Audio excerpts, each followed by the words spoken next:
ఈ వచ్చే ఎన్నికల నాటికి త్రిముఖ పోటీ జరిగితే ఎట్లా ఉంటుందనుకుంటున్నారు పరిస్థితి. దాంతోపాటు బీజేపీ, టీడీపీ, జనసేన ఈ మూడు కూడా ఏమన్నా కలిసే అవకాశం ఉందని ఒక ప్రచారం జరుగుతూ ఉంది.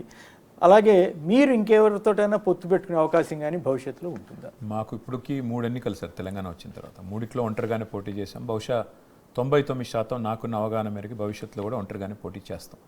ఎందుకు అంటే మాకు ఒంటరిగానే ఆ బలం ఉంది, ఆ సత్తా ఉంది, మా పర్ఫార్మెన్స్ ఉంది, మా ట్రాక్ రికార్డ్ ఉంది.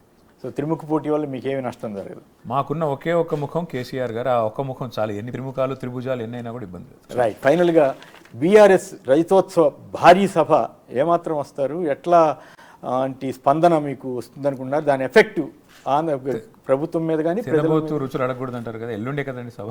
ఓకే, లక్షలాదిగా మా కార్యకర్తలు వస్తారు, మా నాయకులు వస్తారు.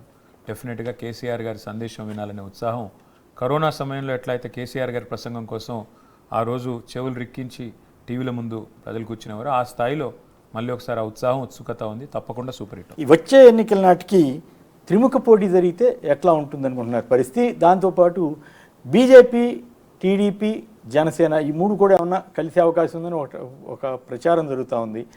అలాగే మీరు ఇంకెవరితోటైనా పొత్తు పెట్టుకునే అవకాశం కానీ భవిష్యత్తులో ఉంటుందా? మాకు ఇప్పటికి 3 ఎన్నికలు సార్ తెలంగాణ వచ్చిన తర్వాత. 3ట్లో ఒంటరిగానే పోటీ చేసాం. బహుశా 99% నాకున్న అవగాహన మేరకు భవిష్యత్తులో కూడా ఒంటరిగానే పోటీ చేస్తాం. ఎందుకు అంటే మాకు ఒంటరిగానే ఆ బలం ఉంది, ఆ సత్తా ఉంది, మా పర్ఫార్మెన్స్ ఉంది, మా ట్రాక్ రికార్డ్ ఉంది.